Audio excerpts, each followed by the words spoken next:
What up everyone, Jackson Workshop here with another video. And today, as you can see by the title, I'm gonna show you guys how to remove the hole that a screw might leave in your drywall. This is the garage area, so it's gonna be a little bit more white, but it's gonna look a lot better than the hole this would leave when you remove this screw. So first things first, I'm gonna go ahead and remove this screw real quick. Okay, so all we need to do now, get in the drill, come up, take it out of the wall. Sorry if I'm kind of in the way. And as you can see, I'll grab the camera here and show you guys. That's a pretty noticeable hole. Even when you're standing, this is in my garage by the way, you can kind of see that hole. It's pretty noticeable. So all I gotta do now is I'm gonna get my stuff real quick and show you what we're gonna do.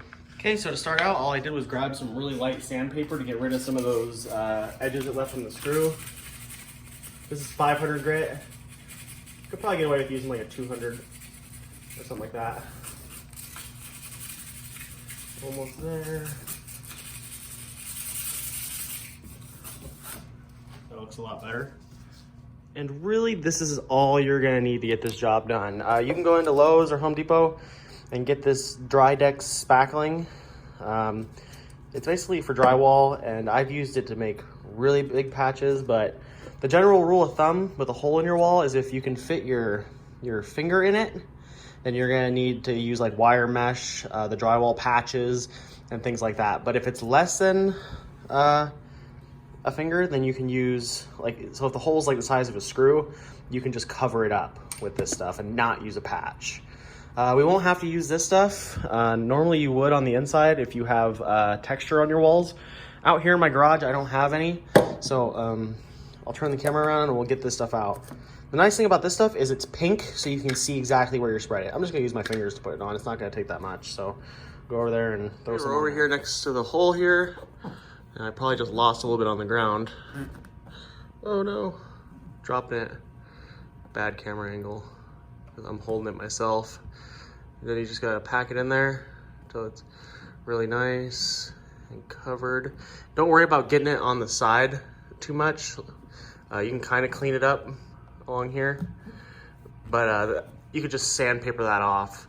So I'm gonna get this covered really nicely, put the camera down, and then I'll show you what it looks like when it gets covered. Okay, so there you have it. I got it all covered up with my finger. Again, that's such a little hole, you don't even have to really worry about using a spreader. The spreader that I'm talking about is you could use something like this guy for a bigger hole, but due to how small that is, you don't have to worry about it. And it's such a little amount that you're putting on there, it'll dry really fast. And when it dries, it turns white. So I'll show you what that looks like when it dries completely, and then we'll back up and get a better angle to see how it looks. All right guys, so here it is. You really can't tell. And it's funny because like me looking at my wall, you can see where all these patches were done. And I just wanna say, that was not me. This is a rented house and it's been rented a lot. So they've done lots of patches in the past. You can see some really bad patch jobs over here. But yeah, so my hole was right here, still a little tiny bit wet, but as you can see, it's still a little bit pink. But once it's gone and you just sand it away, it's gonna look like you can barely even see it. So from here,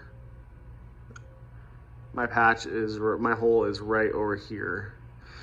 My finger's in the way. But yeah, you really can't see it. So I hope this would help you guys. And again, don't go off the marks over here. Those are not my patches. So I hope this guys helped you. Please consider subscribing to my YouTube channel, and we'll see you guys in the next video.